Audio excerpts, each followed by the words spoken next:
नमस्कार साथियों, मैं जोनी कुमार आप सभी का अपने YouTube चैनल जेके सक्सेस पॉइंट में हार्दिक स्वागत करता हूं। तो डियर फ्रेंड्स, आज के इस वीडियो में हम भाभा परमाणु अनुसंधान केंद्र में जो वैकेंसीज आई थी वर्क असिस्टेंट की, जिसकी एग्ज़ाम होने वाली है, कब होने वाली है 21 फरवरी को जिसकी एग्ज़ाम होने वाली है। तो उसके लिए हम मॉडल टेस्ट है वो लेकर आए हैं। पूर्णतः इसके जो एग्ज़ाम पैटर्न और जो एग्ज़ाम सिलेबस के अकॉर्डिंग ये मॉडल टेस्ट है ये हमने तैयार किया। इसमें टोटल 50 क्वेश्चंस है, पूरे इसके सिलेबस के अकॉर्डिंग प्रिपेयर किए हैं, जिसमें 20 क्वेश्चंस है वो साइंस के हैं, 20 क्वेश्चंस है वो मैथ के हैं और 10 क्वेश्चंस है वो जनरल अवेयरनेस से रिलेटेड क्वेश्चंस हैं। तो आज हम इन 50 क्वेश्चंस का मॉडल टेस्ट है ये करने वाले हैं। साथ में आप अपनी कॉपी और पेन लेकर बैठ जाइए और चेक कीजिए कि आपने अभी तक कितनी तैयारी की है। अगर आज आपका पेपर होता तो आप इसमें कितने नंबर ला सकते थे। तो आज के इस वीडियो को शुरू करते हैं।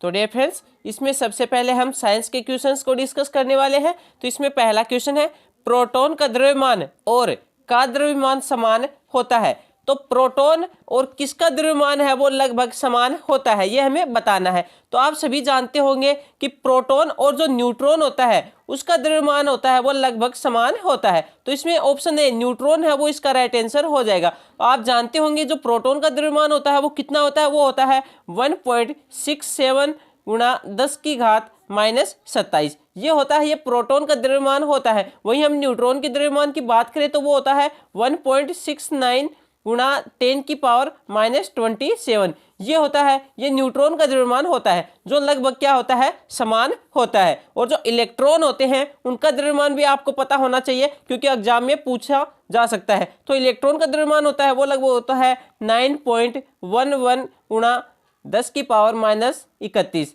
ये जो होता है ये इलेक्ट्रॉन का द्रव्यमान होता है, ये आपको पता होना चाहिए। नेक्स्ट क्वेश्चन की बात करें तो नेक्स्ट क्वेश्चन है, सोडियम धातु को किस में संग्रहित किया जाना चाहिए। जो सोडियम धातु होती है उसको किस में संग्रहित या स्टोर करके रखा जाता है, ये हमें बताना है। तो सोडियम धातु होती है उसको मिट्टी के तेल में स्टोर करके रखा जाता है। किस में रखा जाता है, मिट्टी के तेल में। क्यों रखा जाता है, क्योंकि सोडियम जो धातु होती है वो ज़्यादा अभिक्रियाशील होती है। ये इसको खुले में रखने पर ये ऑक्सीजन के साथ मिलकर जो इसका जलने का खतरा है वो हमेशा बना रहता है। तो इसीलिए इसे मिट्टी के तेल में रखा जाता है। और जो सोडियम होता है इसका परमाणु क्रमांक होता है वो कितना होता है, तो इसका परमाणु क्रमांक है वो 11 होता है, ये आपको याद होना चाहिए।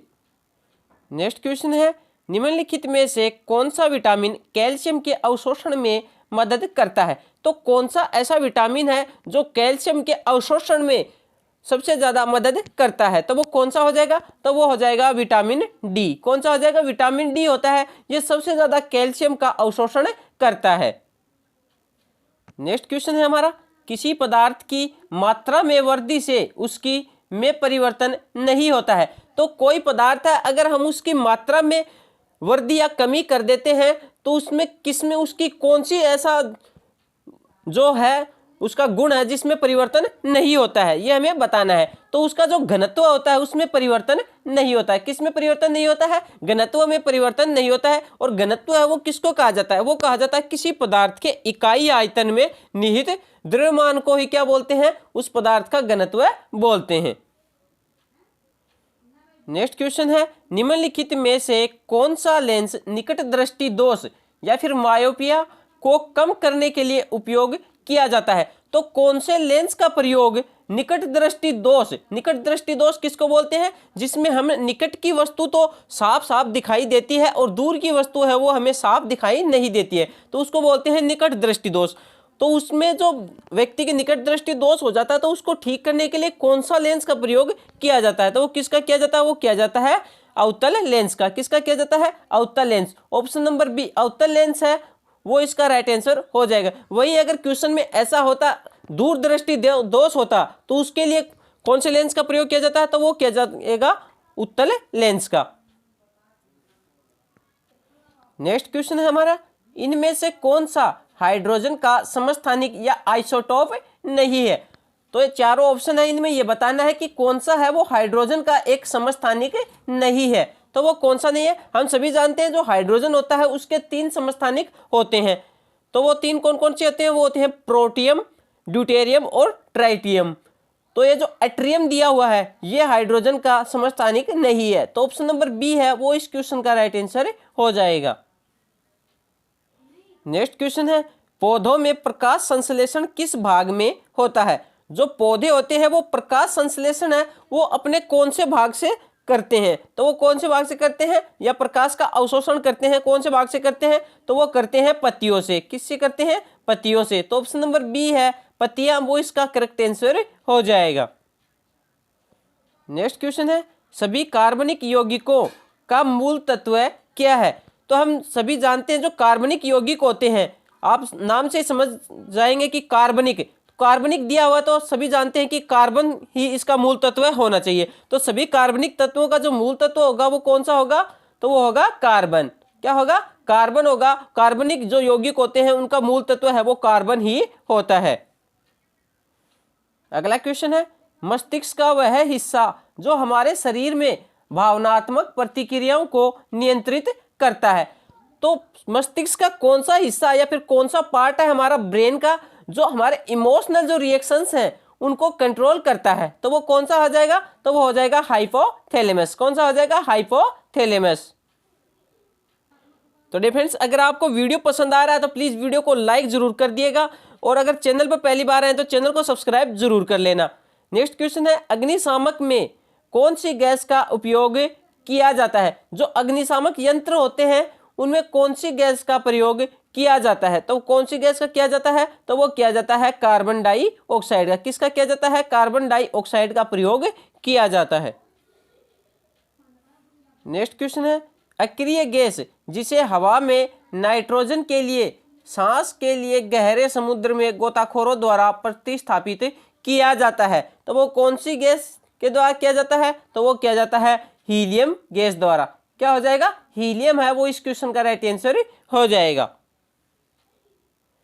नेक्स्ट क्वेश्चन है, एक पेंडुलम घड़ी किस मौसम में तेज चल सकती है? जो पेंडुलम जो घड़ी होती है, पेंडुलम क्लॉक होती है, वो कौन से मौसम में तीव्र गति से चलती है? तो वो कौन से मौसम में चलती है? तो वो चलती है शीतकालीन मौसम में। सर्दियों में जो पेंडुलम घड़ी होती है वो थोड़ी फास्ट गति से चलती है। नेक्स्ट क्वेश्चन है, बैरोमीटर रीडिंग में अचानक गिरावट से पता चलता है कि मौसम होगा। जो बैरोमीटर होता है जो वायुमंडलीय दाब को नापता है, तो अगर उसकी रीडिंग या फिर उसका जो माप होता है वो अचानक गिर जाता है तो उससे हमें क्या पता चलता है कि मौसम है वो कैसा रहने वाला है? तो मौसम है उससे पता चलता है कि मौसम है वो तूफानी रहने वाला है या फिर आंधी तूफान आने की संभावना वो दर्शाता है, अगर बैरोमीटर का रीडिंग है वो अचानक से गिर जाए। तो अगर बैरोमीटर का जो रीडिंग है वो धीरे धीरे नीचे गिरता है तो वर्षा होने की संभावना होती है, अगर वो धीरे धीरे ऊपर जाता है तो मौसम है वो साफ रहने के इसमें आसार दिखाई देते हैं। नेक्स्ट क्वेश्चन है, निम्नलिखित में से किस प्रक्रिया का उपयोग करके कोई इसके विलयन से विलय को अलग कर सकता है? तो कौन सी प्रक्रिया द्वारा विलयन को विलय से अलग किया जा सकता है? कौन सी प्रक्रिया होगा? तो वो हो जाएगा वाष्पीकरण। कौन सी हो जाएगा? वाष्पीकरण इसका राइट आंसर हो जाएगा। नेक्स्ट क्वेश्चन है, निम्नलिखित में से कौन सा सामान्य तापमान पर ठोस अवस्था में रहता है? तो ये चार ऑप्शन दिए गए उनमें बताना है कि कौन सा है जो सामान्य टेम्परेचर पर ठोस अवस्था में सॉलिड स्टेट में रहता है। तो वो कौन सा हो जाएगा? वो हो जाएगा आयोडीन। आयोडीन जो होता है ये सामान्य तापमान पर ठोस अवस्था में पाया जाता है। नेक्स्ट क्वेश्चन को देखते हैं। नेक्स्ट क्वेश्चन है हमारा, विटामिन B9 को भी कहा जाता है। तो विटामिन B9 जो होता है उसको किस अन्य नाम से भी हम जानते हैं? तो विटामिन B9 है वो फोलिक एसिड के नाम से भी जाना जाता है। क्या हो जाएगा? फोलिक एसिड है वो इसका करेक्ट आंसर हो जाएगा। नेक्स्ट क्वेश्चन है, प्लास्टर ऑफ पेरिस का रासायनिक रूप से नाम है, या फिर इसमें मिस हो गया टाइपिंग में कुछ, तो प्लास्टर ऑफ पेरिस है उसका रासायनिक नाम या फिर किस अन्य नाम से भी इसको जाना जाता है? तो प्लास्टर ऑफ पेरिस होता है ये कैल्शियम सल्फेट होता है। क्या हो जाएगा? कैल्शियम सल्फेट होता है। ये एक जिप्सम का लवण ही होता है जिसका रासायनिक सूत्र होगा वो क्या होगा? प्लास्टर ऑफ पेरिस का वो होगा CaSO4 इंटू में 2H2O। ये जो होता है ये प्लास्टर ऑफ पेरिस का रासायनिक सूत्र होता है। नेक्स्ट क्वेश्चन है, रेटिना पर बनाई गई छवि होती है। जो रेटिना पर जो हमारा इमेज बनती है वो किस प्रकार की बनती है, ये हमें बताना है। तो रेटिना पर जो इमेज बनती है वो वस्तु से छोटी लेकिन उल्टी बनती है। कौन सी हो जाएगी? Option number C, smaller than object but inverted, मतलब वस्तु से छोटा लेकिन उल्टा, इसका राइट आंसर हो जाएगा। नेक्स्ट क्वेश्चन है, 4 घंटे के लिए 100 वाट का एक इलेक्ट्रिक बल्ब का उपयोग किया जाता है। उपयोग की गई बिजली की ऊर्जा की इकाई है, मतलब कोई 100 वाट का एक इलेक्ट्रिक बल्ब है और वो 4 घंटे के लिए उपयोग में लिया जाता है, तो वो कितनी बिजली की खपत करता है ये हमें बताना है। तो हम जानते हैं, तो इसके लिए 4 गुणा 100 बराबर क्या हो जाएगा? 400। और जो हम जानते हैं यूनिट या फिर जिसको किलोवाट घंटा बोलते हैं, तो उसके लिए हम 1000 से भाग देते हैं, तो इसका मान है वो क्या आ जाएगा? वो आ जाएगा 0.4 यूनिट। तो 0.4 यूनिट या फिर 0.4 इकाई है वो इसका राइट आंसर हो जाएगा। नेक्स्ट क्वेश्चन है, निम्नलिखित में से कौन सा ग्रह सूर्य का चक्कर सबसे कम समय में लगाता है? तो कौन सा ग्रह है जो सूर्य का जो चक्कर है वो सबसे कम समय में लगाता है? तो वो कौन सा लगाता है? तो वो लगाता है बुध ग्रह। मरकरी है वो सबसे कम समय में सूर्य का चक्कर लगाता है, लगभग 88 दिन में ये अपना चक्कर है ये पूरा कर लेता है। तो डियर फ्रेंड्स, आगे हम मैथ के क्वेश्चंस हैं वो डिस्कस करने वाले हैं। ये मैथ का पार्ट है ये शुरू हो गया है, इसमें 20 क्वेश्चंस है वो मैथ के आने वाले हैं। तो इसमें हमारा पहला क्वेश्चन आप देख सकते हैं, इसको सोल्व करना है। ये समीकरण दिया गया है कि वर्गमूल है 0.0049 प्लस 0.02 का स्क्वायर। तो इसको हम कैलकुलेट करते हैं, तो इसका मान है वो क्या आना चाहिए? तो इसको जब हम सोल्व करते हैं, जब सबसे पहले वर्गमूल वाली संख्या को सोल्व करते हैं तो इसका मान आता है, इसका वर्गमूल निकालते हैं तो इसका मान आएगा 0.07। ये इसका वर्गमूल करते हैं तो मान आता है। वहीं अगली संख्या को अगर हम स्क्वायर करते हैं तो इसका मान आएगा 0.004, ये इसका मान आ जाएगा। जब हम दोनों को जोड़ते हैं तो इसका मान है वो क्या आ जाएगा? 0.0704, ये इसका मान आ जाता है, जो कि ऑप्शन नंबर डी में दिया हुआ है। तो ऑप्शन नंबर डी है वो इसका राइट आंसर हो जाएगा। नेक्स्ट क्वेश्चन को देखते हैं। नेक्स्ट क्वेश्चन है, इसमें ये भी इसमें सोल्व करना है। समीकरण दिया गया है, ये नंबर सिस्टम का क्वेश्चन है। तो इसको जब हम सोल्व करते हैं कि 100 को हम 0.2 से पहले गुणा करते हैं। बोर्डमास नियम से संबंधित है कि पहले हम गुणा करेंगे और उसके बाद में जो प्लस या फिर माइनस के जो दी गई संख्या है उनको हल करते हैं। तो सबसे पहले गुणा में इसको हल करते हैं, तो 100 को हम 0.2 से गुणा करते हैं तो इसका मान आ जाएगा वो 20 आ जाएगा। वहीं आगे प्लस का निशान है तो प्लस का निशान करेंगे, और जब इसको 0.01 को जब 1000 से गुणा करते हैं तो इसका मान है वो क्या आ जाएगा? इसका मान है वो 10 आ जाएगा, और साथ में 110 है वो दिया गया है। तो अब हम इन तीनों को जोड़ते हैं तो इसका मान है वो 140 आ जाता है, 140 है वो इसका मान आ जाएगा, जो कि ऑप्शन नंबर सी है वो इसमें दिया हुआ है। नेक्स्ट क्वेश्चन है, ये दिया गया है, इसमें क्यूब का सूत्र के हिसाब से क्वेश्चन है दिया गया है। इसमें आप ऊपर देख सकते हैं 0.96 की इसमें क्यूब है, वहीं 0.01 की क्यूब है। तो इसमें हम जानते हैं कि a की क्यूब माइनस बी की क्यूब है, वो इसका सूत्र है वो क्या होता है? तो a की क्यूब माइनस बी की क्यूब का सूत्र होता है a माइनस बी इंटू में क्या हो जाएगा? a square plus A B plus B square, ये इसका सूत्र हो जाएगा। तब इस सूत्र में इसका मान रखते हैं हम ऊपर इस समीकरण का, तो ये जो संख्या आएगी A square plus A B plus B square, ये संख्या इसमें नीचे दी गई है। तो इससे ये संख्या ये मल्टीप्लाई या फिर गुणा या फिर कट जाएगी, ऊपर नीचे होगी तो इसमें क्या हो जाएगी? इसको काट देंगे तो बाद में इसमें हमारे पास कौन सी संख्या बच जाएगी? ए माइनस बी। तो ए कौन सा है मान इसमें? 0.96, और इसमें से बी है उसको घटा देते हैं, वो क्या हो जाएगा? 0.1 है वो इसको घटा देते हैं, तो इसका मान है वो क्या बच जाएगा? तो इसका मान बच जाएगा 0.86। क्या बच जाएगा? 0.86 है वो इसका मान बच जाएगा, जो कि ऑप्शन नंबर ए में दिया हुआ है। और आप अच्छे से इसको सोल्व कर सकते हैं, अपनी कॉपी में आप इसको देख सकते हैं क्वेश्चंस को किस प्रकार से सोल्व करना है।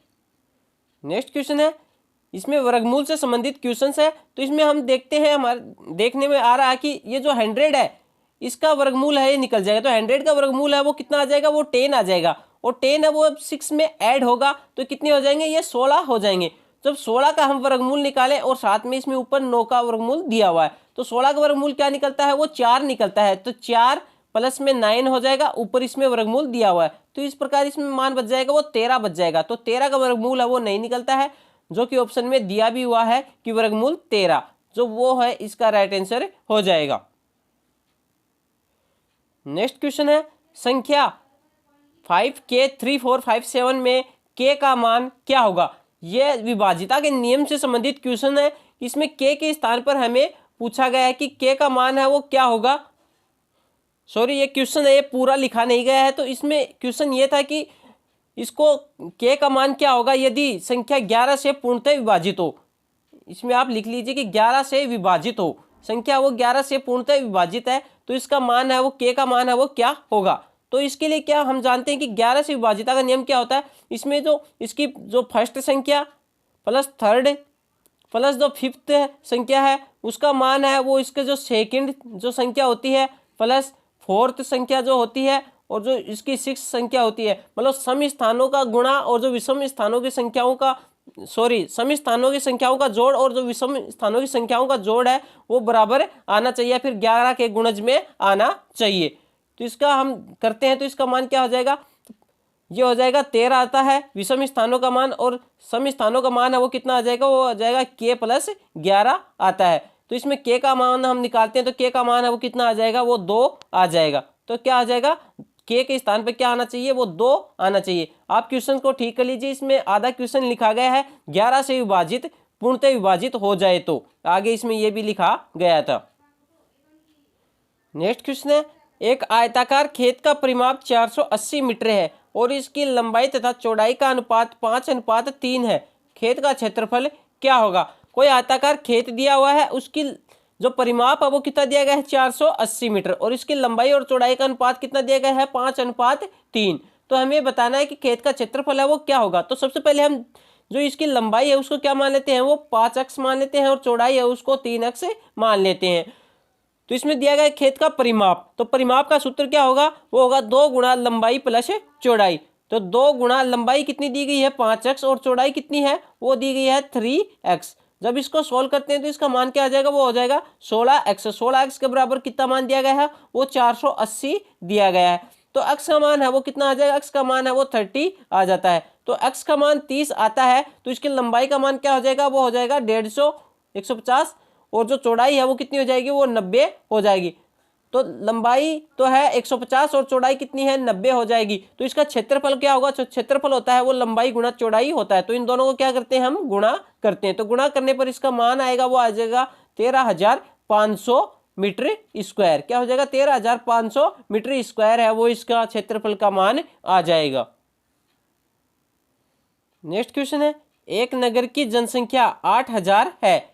यदि पहली वर्ष में 10% तथा दूसरे वर्ष में 20% बढ़ोतरी है या फिर बढ़ती है, तो 2 वर्ष बाद उस नगर की जनसंख्या क्या होगी या फिर कितनी होगी। कोई नगर है, उसकी जनसंख्या वर्तमान में कितनी है, वो 8,000 दी गई है, और इसमें बताया गया है कि पहले वर्ष 110% वृद्धि होती है। तो हम इसको करते हैं 10% वृद्धि मतलब 110 हो जाएगा, 110/100।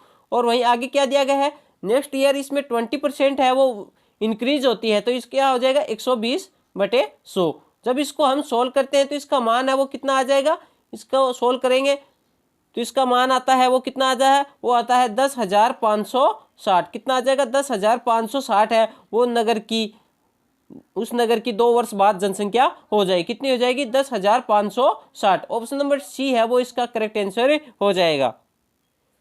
नेक्स्ट क्वेश्चन है किसी धनराशि पर 4% वार्षिक की दर से 2 वर्षों के साधारण और चक्रवृद्धि ब्याजों का अंतर 1 रुपये है, तो वह धनराशि है।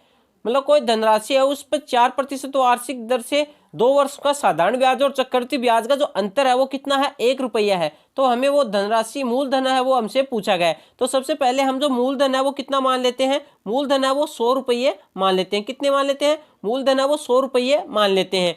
तो इसका जो साधारण ब्याज है वो कितना आ जाएगा, 100 गुणा इसका जो दर दी गई है वो 4% दी गई है, और समय कितना दिया गया है, वो 2 वर्ष दिया गया है। तो इससे हम इसका साधारण ब्याज 2 वर्ष के लिए ज्ञात करते हैं तो वो कितना आ जाएगा, 8 रुपये आता है। वही हम चक्रवृद्धि ब्याज निकालें तो वो मान क्या आ जाएगा, 100 गुणा, हम जानते हैं चक्रवृद्धि ब्याज का सूत्र होता है 1 + r/100, और ऊपर में टाइम का जो स्क्वायर होता है।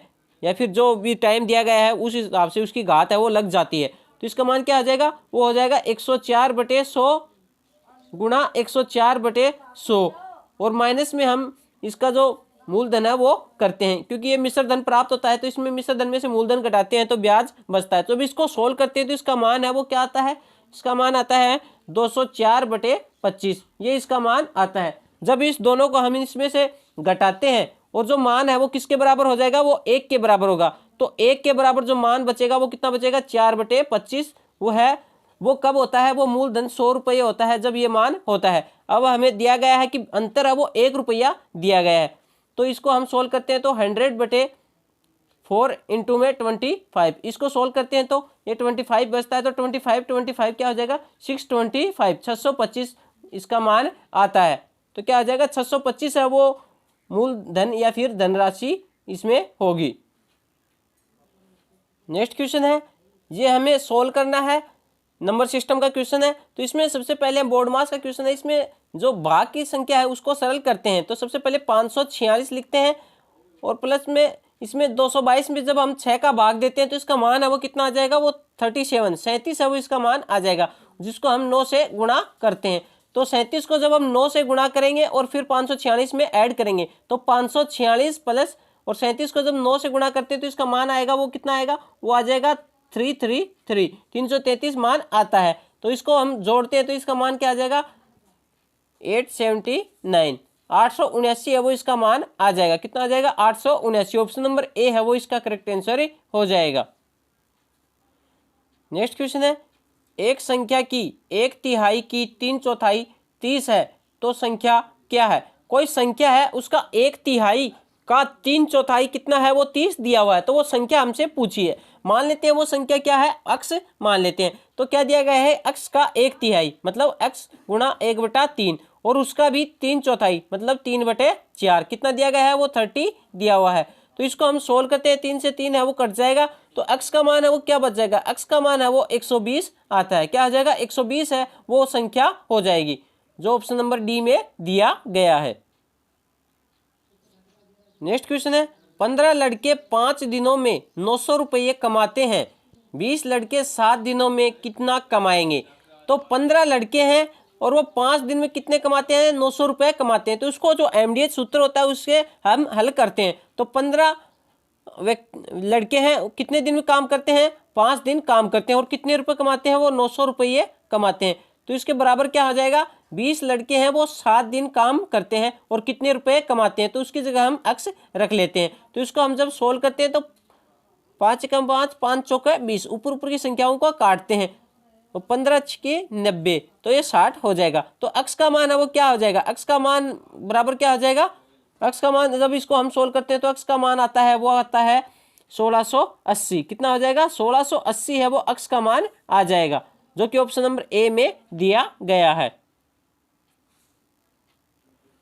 नेक्स्ट क्वेश्चन है, 25/4 गुणा 0.25 प्लस 0.75 माइनस 0.3125, इसको हम सोल्व करते हैं। तो इसको सोल्व कैसे करेंगे कि सबसे पहले लिखेंगे 25/4 गुणा कितना दिया गया है 0.25 बटे कितना, हम इसको पॉइंट को हटाते हैं तो 100 नीचे लगा लेते हैं, प्लस में क्या दिया गया है 0.75 बटे में क्या लगाते हैं, इसमें 0 को पॉइंट को हटाएंगे तो 100 है वो बटे में लगा लेंगे, माइनस में कितना दिया गया है 0.3125 ये दिया गया है। इसको भी हम पॉइंट को हटाएंगे तो इसमें है वो 1000 है वो 10,000 है वो इसका मान नीचे लगा लेते हैं, मतलब पॉइंट को हटाते हैं उसके बाद में जितनी संख्या होती है उतनी जीरो हम लगा लेते हैं। इसको हम जब सोल्व करते हैं तो इसका मान है वो कितना आएगा। तो अब इसको सोल्व करके देख लीजिए, इसका मान है वो 2 आएगा। कितना आएगा, 2 है वो इस क्वेश्चन का राइट आंसर हो जाएगा। ऑप्शन नंबर डी है वो इसका राइट आंसर हो जाएगा। आप इसको सोल्व करके देख लीजिए, आपकी प्रैक्टिस भी इसमें हो जाएगी।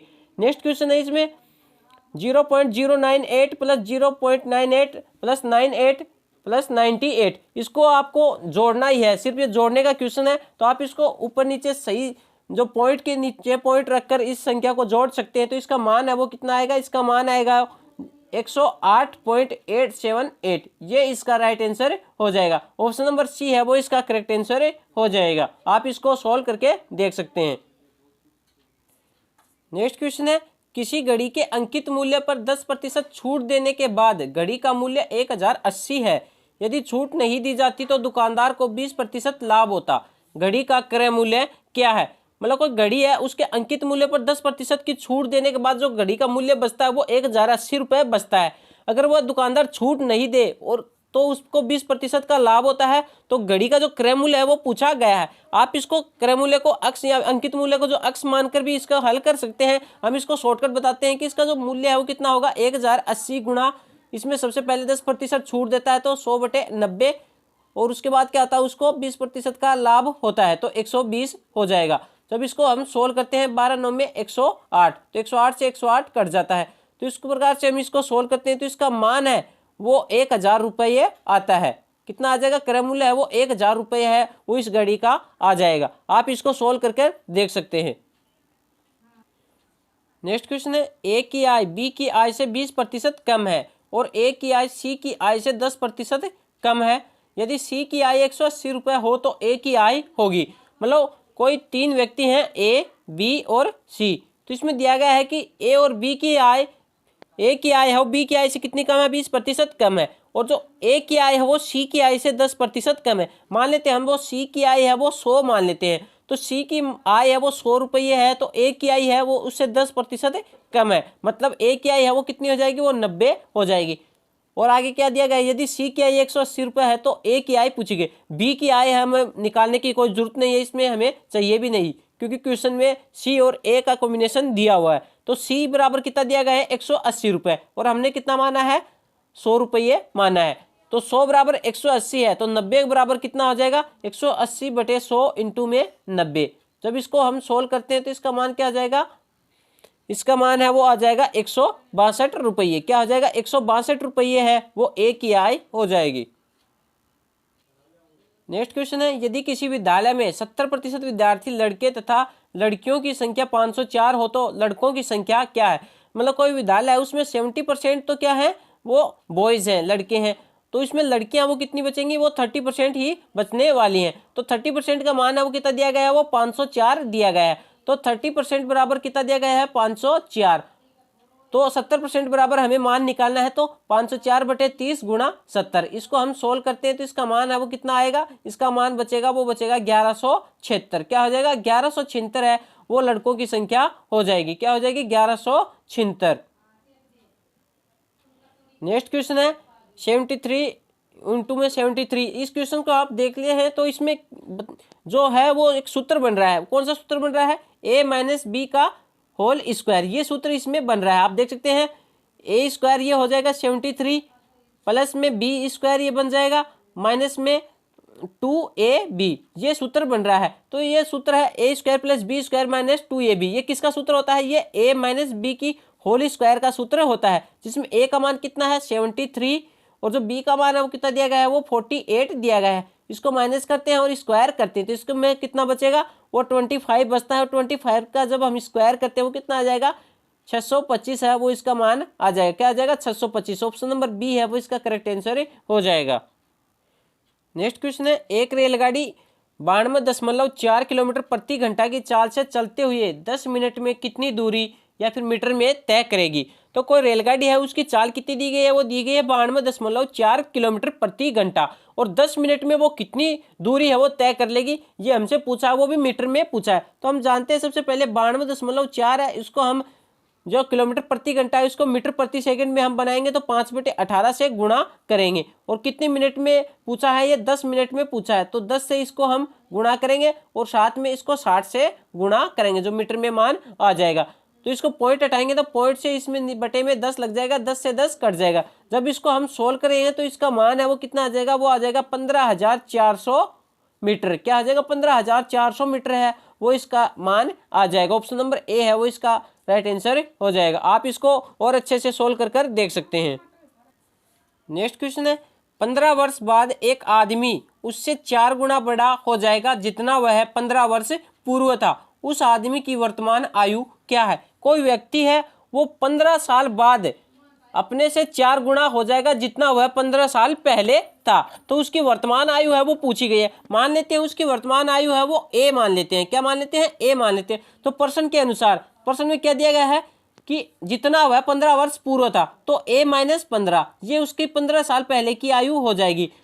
तो उसका जो 4 गुना बढ़ हो जाएगा, तो इसका गुणा 4 लगा देते हैं और बराबर कितने के हो जाएगा, वो वर्तमान आयु से 15 साल बाद में हो जाएगा। मतलब वर्तमान आयु से 15 साल बाद वह अपनी 15 साल पहले की आयु का 4 गुना हो जाएगा। ये क्वेश्चन के अनुसार हमने समीकरण बना दिया है। इसको हम जब सोल्व करते हैं तो इसका मान है वो आ जाएगा 3A बराबर आ जाएगा वो 75 आ जाएगा। तो A का मान है वो क्या आ जाएगा, वो आ जाएगा 25 ईयर्स, क्या हो जाएगा 25 वर्ष, जो कि ऑप्शन नंबर सी है उसमें दिया गया है 25 वर्ष। आप इसको और सोल्व कर देख सकते हैं।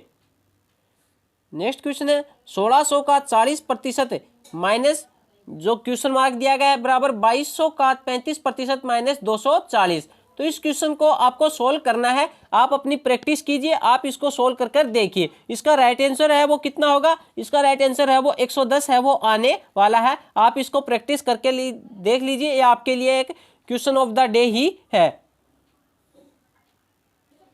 तो डे फ्रेंड्स, नेक्स्ट पार्ट है हमारा करंट अफेयर का पार्ट है। इसमें 10 क्वेश्चंस है वो करंट अफेयर से रिलेटेड क्वेश्चंस है, जनरल अवेयरनेस के क्वेश्चंस हैं। तो हम इन क्वेश्चंस को देखने वाले हैं। तो इसमें पहला क्वेश्चन है, कौन व्यक्ति हाल ही में रेलवे बोर्ड के नए चेयरमैन और सीईओ बने हैं।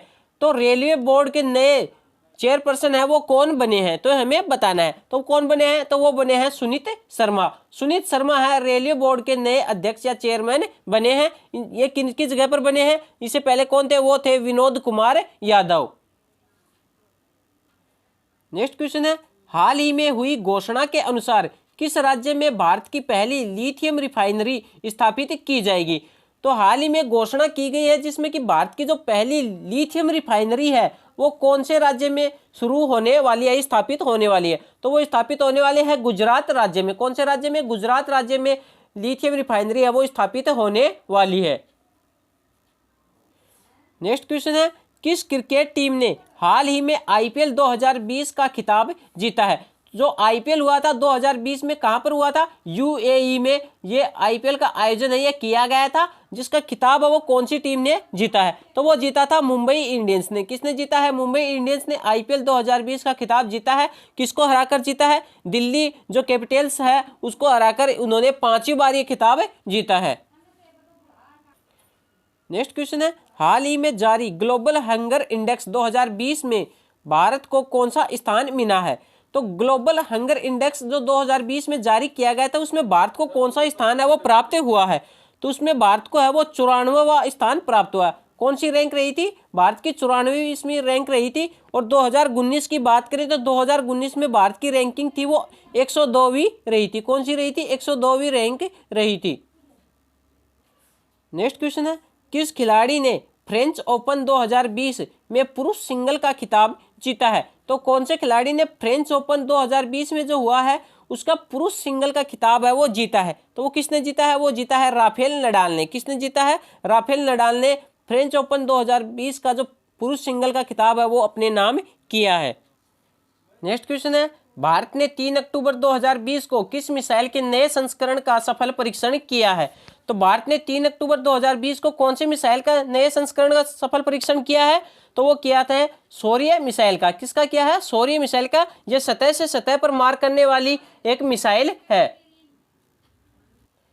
नेक्स्ट क्वेश्चन है, छत्तीसगढ़ के वर्तमान मुख्यमंत्री कौन है। तो छत्तीसगढ़ के जो वर्तमान मुख्यमंत्री है वो कौन है, वो हो जाएंगे भूपेश बघेल। कौन हो जाएंगे, भूपेश बघेल। और जो छत्तीसगढ़ की राजधानी है वो क्या हो जाएगी, रायपुर है वो छत्तीसगढ़ की राजधानी है। वहीं उनके राज्यपाल की बात करें तो राज्यपाल है वो अनसुईया उइके है, वो इनके छत्तीसगढ़ के राज्यपाल है। नेक्स्ट क्वेश्चन है, हाल ही में भारत ने निमोनिया की पहली वैक्सीन स्वदेशी वैक्सीन लॉन्च की है जिसका नाम है। तो भारत ने निमोनिया की एक नई स्वदेशी वैक्सीन है वो लॉन्च की है जिसका नाम क्या है, तो उसका नाम है वो हो जाएगा न्यूमोसील। क्या हो जाएगा, न्यूमोसील है वो निमोनिया की पहली स्वदेशी वैक्सीन का नाम है जिसे भारत ने विकसित किया है।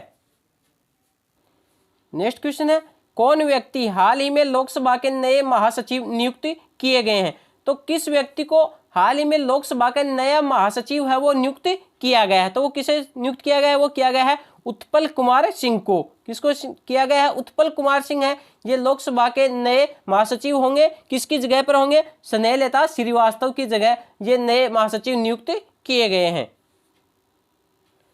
नेक्स्ट क्वेश्चन है, इंद्र नेवी 11 2020 संयुक्त नौसैनिक अभ्यास भारत और किस देश के मध्य संपन्न हुआ? तो इंद्र नेवी जो युद्धाभ्यास है जिसका 11वां संस्करण है वो हुआ था 2020 में। ये किस किस के बीच हुआ था? तो ये भारत और रूस के बीच हुआ था। भारत की नौसेनाओं के द्वारा ये युद्धाभ्यास किया गया था।